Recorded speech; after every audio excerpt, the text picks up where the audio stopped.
if you want to build your program, you want to believe in being physical and tough and this and preach all that, like, you've got to be able to just call a run, and we're handing it off no matter what. We're back for week 4 of Accelerate Everything, and our guest this week is Will Lawing, who is the offensive coordinator and tight ends coach at Boston College. Another episode with a lot to chew on here, Dub. Tell us a little bit about Will and how you got to know him.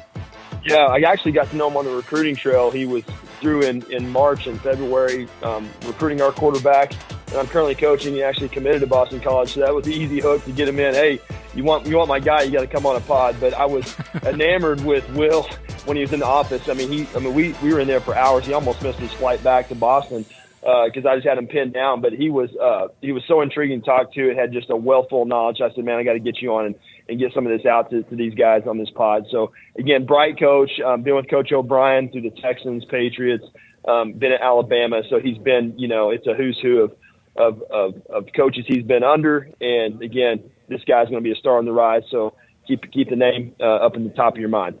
Yeah, and it's great to see. He's another guy, when you look at his beginnings, he was a Division III guy and then made the transition to be a GA at Penn State. Has learned a lot along the way, and definitely a guy to keep your eyes on. So Dub and I will be back with his takeaways from this one following his interview with Will Lawing, offensive coordinator and tight ends coach for Boston College. Today's guest is Will Lawing. Will is currently the new offensive coordinator at Boston College under head coach Bill O'Brien. Prior to that, Will has had an amazing journey as the tight ends coach for the New England Patriots, as well as an analyst for Nick Saban in Alabama, along with the tight ends coach for the Houston Texans. Will also played Division I football as a receiver in North Carolina. This guy is a star on the rise, and we are excited to have him on today. Will, welcome to the show. Appreciate you for having me, Coach.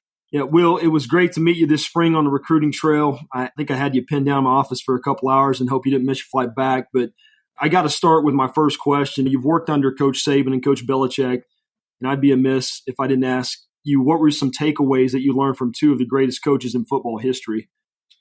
A couple things that just, like any coach, I think, that I've ever been around, better coaches I've been around, the qualities they have, both extremely hard workers, no matter at what point they were in their career. I had a chance to be around them recently, but like very detailed approach every day. You could tell both of them felt like they never wanted to be outworked by anybody on the staff or elsewhere every day, and just a very consistent approach, very consistent people. I learned a lot from them besides the X's and O's, just about the way they go about their business. You've coached tight ends at the highest level. How could I better prepare a tight end for the transition into college, or what are some of the fundamental deficiencies that you got to spend a lot of time improving on early when you get a tight end coming into the NFL from college? What you see now, in my opinion, a lot of the tight ends that we recruit spend a lot of their time flexed out as a receiver. So it's important for them to develop as a C area blocker and be able to execute all blocks, not just a drive block, not just an angle drive or reach, but all those off the ball blocks, which to me are very critical in their development and usage in college. So from high school to college, I'll say this, your tight end body types, if they can play both ways and play as a defensive end for you, just the physicality and the motor at which they have to play and tempo down in and down out. I personally like that. I think it helps their development, like hand-to-hand combat. It's another way to get them inside. If offensively you're not putting them in the C area, like put them on defense a little bit. Maybe it's just practice. And then from college to the NFL, I think a lot of it just depends on what program they're in. Everyone's got their own nuances to their offense and styles. So if it's a kid who's going into an offense that's really wide open, maybe not as much of the stuff that he's doing in college is going to translate to the next level. I'm not saying that the guy needs to be in a pro-style offense, but he definitely needs to be in the C area because that's what they're going to expect him to do at the next level. And then guys that have multiple skill sets, those are guys that create such mismatches for defenses, guys that can't, like a Travis Kelce, that can be a good blocker. And when I asked, but just like a complete nightmare on the edge as a receiver and a mismatch there.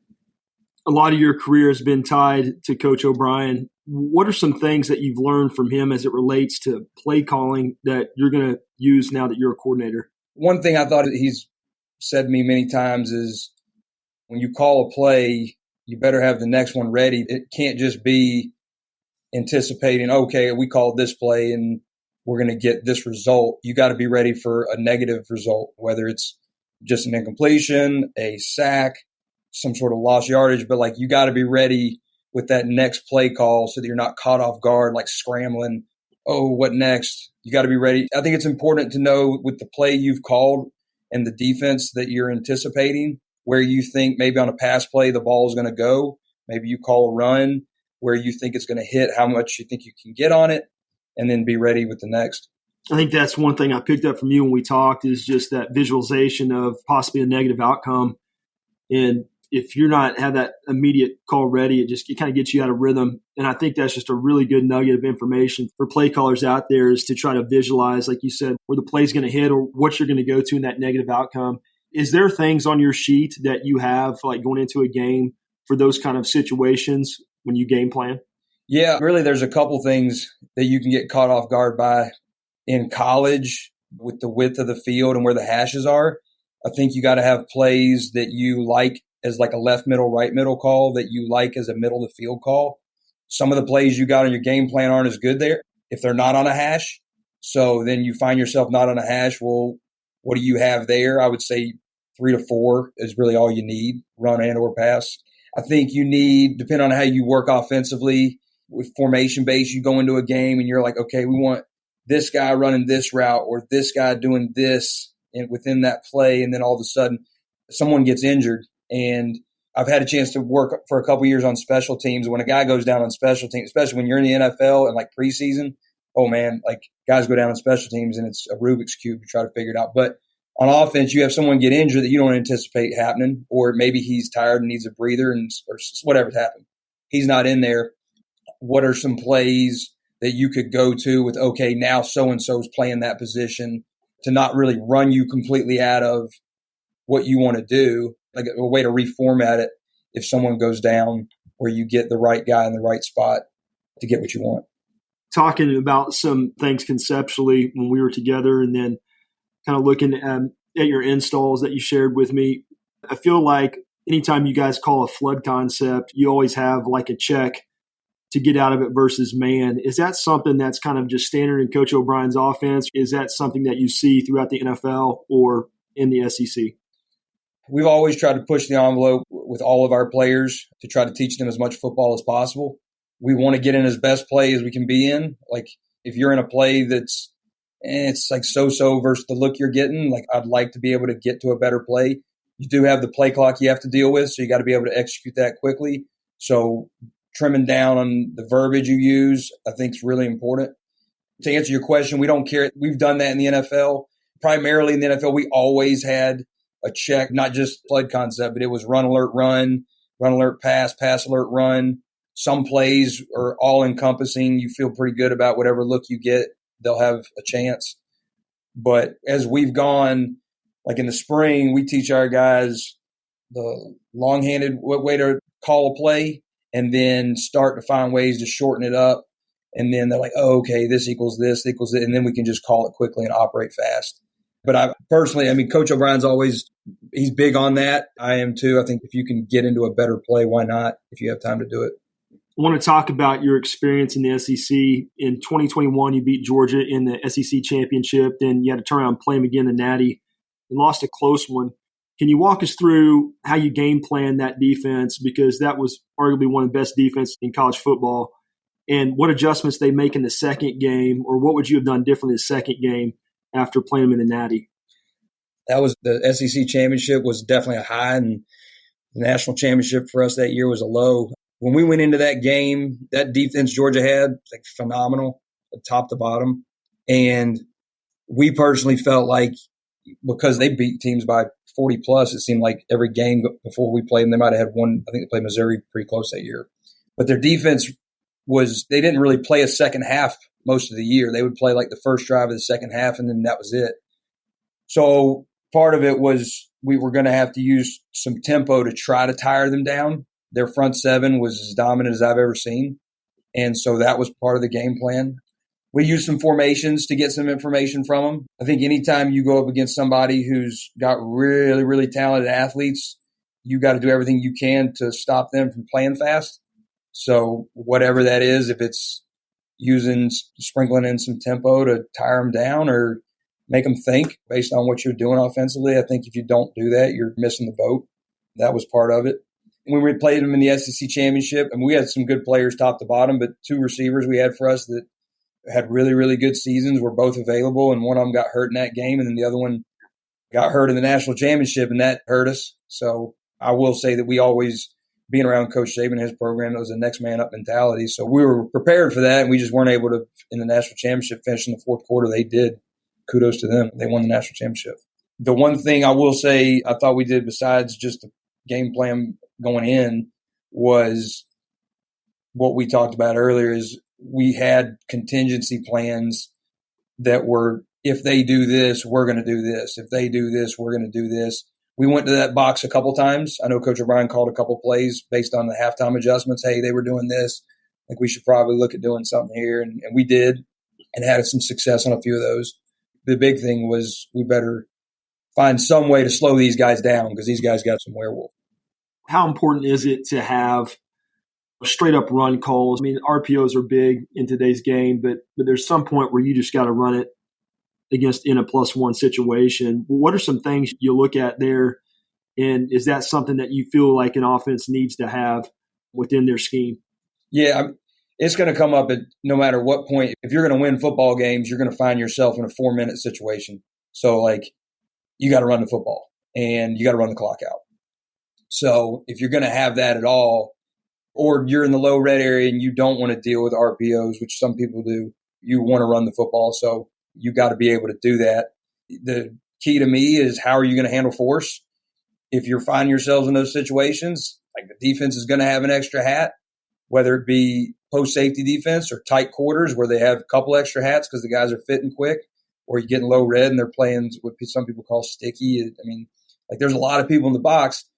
You got to some way handle force, whether that's tight splits, motion, you read somebody, like whatever it is, those things have to be available to your offense, in my opinion. And yeah, if you want to build your program and you want to believe in being physical and tough and this and preach all that, you got to be able to just call a run and we're handing it off no matter what.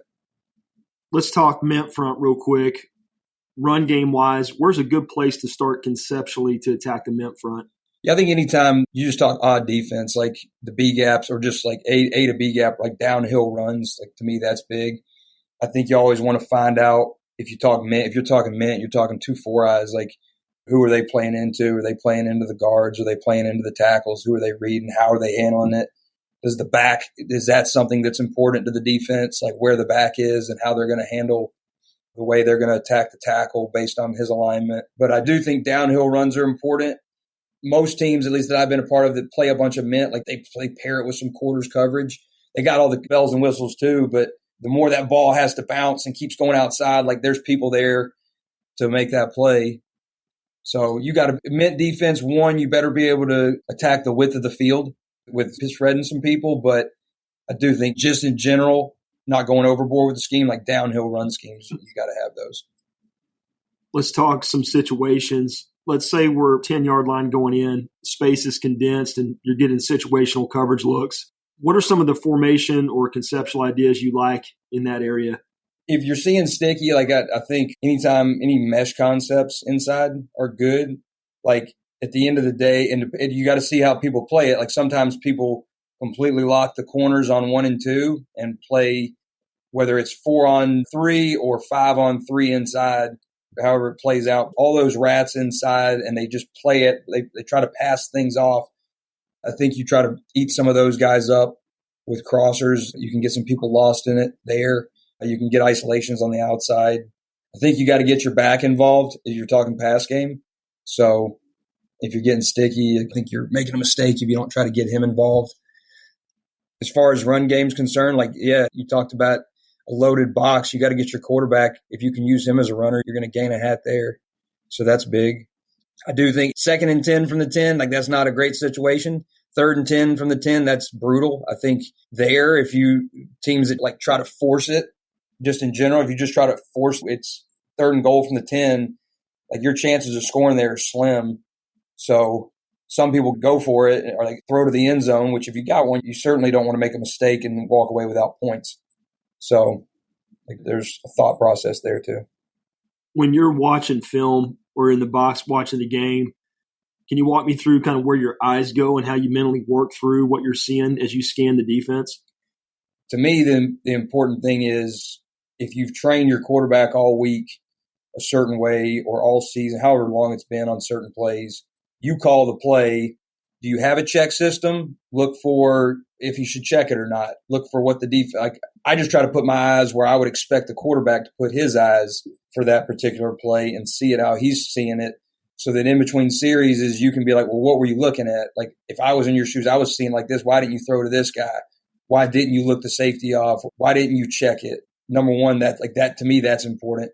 And then within the game, like what you're getting, maybe you go into the game and you game plan them and they're like, all right, they're always going to game it. They're going to run a game away from the back, or you anticipated them being quarters and you got a quarters beater and your eyes are like, oh, and then all of a sudden maybe it is or it isn't quarters. So you're like, oh, then, I do think just number one is because you can't see it all. And I've had those jobs as a quality control where you try to see it, like whether you're working on defense, you're trying to see the whole offensive concept and relay that message back to the coordinator or vice versa.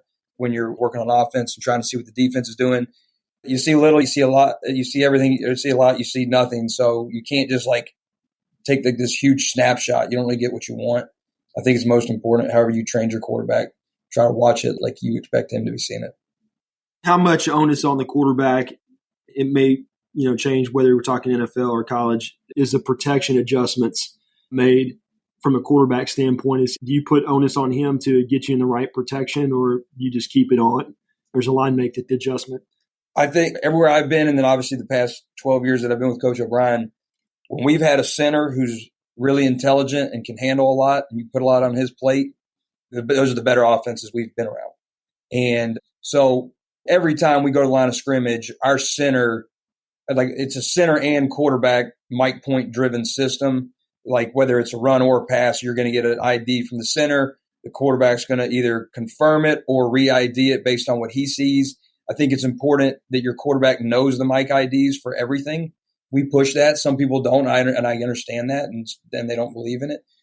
But the fact that the quarterback is unless he's under center, but no matter what, he can see better than the center. He can see the shell and the changes in the coverage. He can anticipate pressures coming from this way or that, to either slide the protection a different way, to send the Mike in the run game because he knows he's getting something. He needs to push it.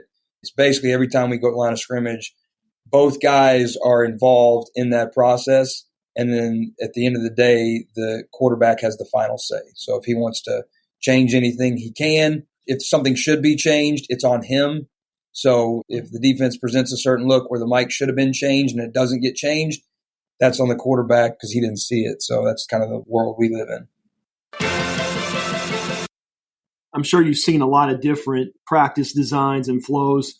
What are some things that you've found in being at different organizations in terms of the layout of practice that really helps players be able to consume a high volume of plays and really get the nuances down? I'm talking, are you a big believer in walkthroughs? Do you do those at the beginning of practice, or is there any other thing that you found within your practice design that this is a really good way to install a game plan for the week or a high volume of plays? Yeah, certainly. And there's a lot of things I've learned along the way, a lot of what to do because I've had a chance to work for some phenomenal coaches. Number one, if we're being honest, when we played football, like no one wants to sit in a meeting room for over an hour and like you want to get on your feet, you want to move. I think film's very powerful, whether it's plays we've run in previous stops. If you're trying to put a play in, if you can find the clip and show it to the guys, maybe it's just a technique you're looking for. Maybe it's exactly how you want that play ran. You're copying the play, which is great. Showing them an example of that, that's really, really powerful. Whether we're meeting as an offensive unit, I don't want to be in there with them more than about 15 to 20 minutes max. When they break from there and they go to position, we leave it up to our position coaches of how they want to meet. Whether it's me or the rest of our coaches, we can do another 20-minute meeting with them, or we can take them right out to the field and do what we call a feet meet and walk through with them. That's all. Like, I'm a big believer. Anytime we do an install, no matter how much we install, if we haven't walked through the play at any point, that's on me. That's my fault for not getting that squared away, because I really shouldn't expect those guys to just look at a piece of paper and then execute a bunch of different things. We're going to find a way to walk through it. We'll steal those times. Like we have a period early in practice where we're just running some plays on air, and maybe it's the motion timing. We'll hit a turnover tackling circuit early and get the guys going and get that, some open field running and teaching our defense proper angles on tackles. We'll hit that early, and then we'll break from there and do some plays on air. We'll do a lot of, whether it's cadence or timing of motions. That's a great time to steal that. And then we like group work. Like I think group work's extremely important. The more you can double, like pair a drill. We do low red area at some point. I like to knock out the low red area routes, which is like a jog through, and then pair it with low red area scramble. So we'll get some coaches as to be the defensive ends, and every rep, like they'll run the pass, we'll line up, they'll run the pass concept so everyone knows what to do. So when we actually run it in team, people are squared away on what their job is. But then after they have jogged through, then all of a sudden the two coaches that are playing defensive end, one of them will come under, the other one will go around. Quarterback will break contain to the side where he gets flushed to, and then everyone else react accordingly. So then you really get your red area scramble. Like, dang, that's knocked out too. Everyone knows the spacing that they need to be in to execute there. But that's just an example of like group periods where you're trying to kill two birds with one stone. I think that's important. But yeah, walkthroughs are good. We try to break practice up where, everyone does this, but like it's the whole thing where you're doing a half line pass, half line run. Like if you're doing half line run, you need run polish with the quarterbacks and running backs, but you can kind of get it there. You don't want it to be dicey. You don't want to have a ball on the ground in that period. But besides the running backs reads and half line run, you can really focus on their footwork, and that's kind of your run polish. But we try to format practice where it's like, okay, you hit a team period, now you're in group, and then you're in special teams. You're back to a team period, maybe a 7-on-7, and then you're back to group. And those group periods are huge for us. Those are not walkthrough, stand around, BS. That's where, okay, you want to get prepared for the next team period or whatever else we have left in practice. We're going to design something in those periods to make sure you're prepared.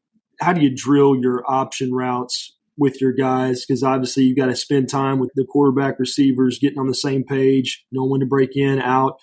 Have you found a good way to rep those kind of scenarios and get everybody on the same page? Yeah, just give them all the looks. As coaches, we go out we'll be the guys on defense. So we try to stay in shape as best as possible. I know I got a couple of buddies who was years ago, they popped some Achilles, and it's not good. It's like the common injury for guys who are like early 40s. But anyways, we'll give them the look on defense. So whatever it is, a 3-over-2 triangle look, an inverted triangle, 2-over-2 combo, 2-over-2 lock, 2-over-2 top hat, all the bunch adjustments that you're going to get where it's just straight lock, where it's lock and combo, lock 3, some teams lock 1. Try to do those, give them the keys and clues that may offensively, hey, this may be what you're getting, even though you might, these good defenses are damn good nowadays. Like they do a nice job disguising. We've seen all that. But just being able to react. And so as coaches, before we do those drills, we meet about it and we put a little script, like on a note card. We got in our pocket out there. Hey, we're doing this for routes on air today. All the coaches got their little note card, and it's, all right, the first look, we're giving them this. Second look, we're giving them this. Everybody gets a rep and then go from there. When we work our option routes, like rarely will we just give them a look one-on-one. If we're going to do that, we should just do one-on-ones.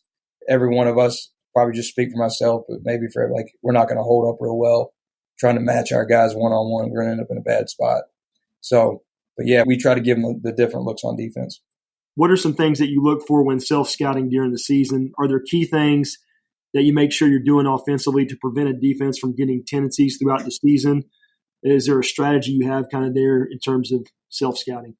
Yeah, I'd say number one, and these were something, the years I worked on defense, the 1 year at Penn State and the 3 years, I worked for some great coaches with the Houston Texans. Romeo Crennel, Mike Vrabel, just to name a few, like some really, really good coaches, and learned a lot. But anyways, your offensive lineman, like everybody's defensive line room, like they're looking at your stance. And so you better self-scout your linemen to make sure they're not tip and run pass. So it just makes their life harder. So we do that. Someone's always responsible for that, making sure things are balanced. And then I don't know as much as we'll deal with it in college. We might. But in the NFL, we always check the TV copy for your cadence. So, like, when I was working on defense, we certainly did. We listened to TV copies and tried to get things from that. So we always self-scouted that, too, on offense. Like, listen to the TV copies, know what they've got. If you were on defense, what would you take from it and try to counter that? Yeah, I think going into the season, whatever you're doing, I think you make a mistake if you just don't have packages of plays within formations and personnel and motions and whatever it is that look the same. You got to be able to show the same pre-snap picture, snap the ball, and you get a different play. You got to have packages. So, like, to me, the main information you get defensively is what's the set, like what are you seeing before the ball snap. So, yeah, like from a self-scout standpoint there. And then there's areas on the field, like anything I've had a chance to translate to offense, those years on defense helped me where I was like, okay, well, this is what we looked for. So I better go back and see in this scenario, what are we doing? What are they going to say? If when so-and-so's in the game, are we heavy run pass? If we're in this personnel, are we heavy run pass? If we're under center, I mean, that's the easiest one. Like, hey, they're under center. It's all run and play action. Like, that's what it is. So, yeah, there's plenty. I don't want to go through everything. There's a ton of them. We try to create a checklist. We do have a checklist. We call it like 60 things. And we put someone who's like truly in charge of self-scout. That's another thing. Like the best staffs I've been on, duties were divvied up. Like not one person had to do everything. So whoever's going to give your third down presentation, like put them in charge of third down self-scout. Whoever's going to get, like we're talking about like third down opponent presentation. Whoever's going to give your red area presentation, put them in charge of red area self-scout. So they really own that whole package. They take ownership of it. And then at the end of the year, and they give you ideas for those areas, then at the end of the year, you got whatever you're ranked in the red zone. Like if I was that guy who's in charge, I feel pretty good about myself. I feel like I had pretty high contribution to the team. So I'm also a big believer in like you give guys responsibilities, whatever it is, and they take ownership of it. Like that's badass. That's how you can create a team. All right, we'll end up with a concept question. What's one of your favorite just third medium pass concepts? And it could be anything that's kind of your go-to. Obviously, we won't give anything away for the season, but just as a base starting point, maybe in your experience in the NFL and the SEC, some things that you guys did. So third medium, like to me, you want to have not overdoing it. Like, I mean, you could watch tape where we've been previous places and find out some stuff. I just think instead of just really dialing up one particular concept, you need to have some options in third and medium, and you need to have check plays. So it depends on who you're playing too. Like it always goes, hey, what are they? Are they a third and medium? Is that their spin the dial? Is that when you're getting all the stuff?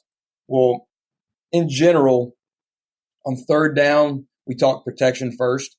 So before we ever talk about route concepts is what are we getting and how are we going to protect it?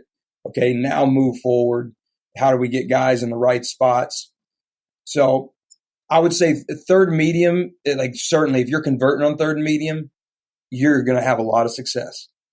But it's also a down where you're going to want to find a way to get the ball to your best players. So whatever you do, put them in the spot where they're the primary. So if you're going to progression read it or you think you're getting the coverage and wherever you're going to start your eyes, who's your best player? Who do you trust the most on your money down to possibly get the ball? And then obviously if they double him or cloud him or do something like that, now we're going to work on to the next. But I think that's where it starts. I mean, third medium, you're going to get a mixed bag, like at least most places I've been. And so you're going to want to have either option routes. Doesn't have to be like your little choice route and juke route that everyone can. There's deeper option routes that we have that everyone has. But I also think a progression read is really, really good on that down and distance because quarterback can eliminate and move on quickly based on multiple looks that the defense could show. They may give you a false indicator. You may do a motion and you think you're getting man, and then all of a sudden, boom, zone happens. Well, now where do your eyes go instead of just locking in on one guy? So the best answer I can give you there on third and medium, like I said, if you're converting there, you're going to score some points. And so that's where you really got to put a lot of attention into who do I want to start with in the progression, put that guy in that spot. And then from there, give the quarterback, give him a kill option or a check option or some sort of look, and then progression read it so that he can get the ball completed.